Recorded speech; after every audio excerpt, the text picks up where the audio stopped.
দর্শক, আমি এই মুহূর্তে যে জায়গাটার ভিতরে দাঁড়িয়ে আছি, এটা হচ্ছে সৌদি আরবের অনেক বড় স্বনামধন্য একটা ইউনিভার্সিটি। ঠিক আছে, এখানে দীর্ঘদিন ধরে চাকরি করতেছি, তো সেই সুবাদে এখানকার অনেক কিছু জানি।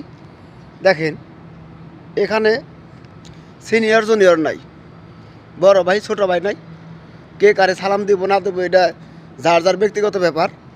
এবং এখানে আধিপত্য বিস্তার করে ছত্রছায়া ক্ষমতা হাতে নেওয়া এরকম কোনো বিষয় কিন্তু এখানে নাই। এই বছরও এখানে আমাদের বাংলাদেশ থেকে অনেক বাংলাদেশি ভাইয়েরা স্কলারশিপ নিয়ে এখানে আসছে, লেখাপড়া করতেছে। তো তাদের সাথে আলাপ করছি, আমি বলছি ভাই, বাংলাদেশের যে লেখাপড়ার অবস্থা বা বিশ্ববিদ্যালয়গুলোতে যেরকম দেখি র্যাগিংয়ের যে বিষয়গুলো, তো এখানকার পরিবেশটা কেমন লাগতেছে বা এখানকার অবস্থাটা কী?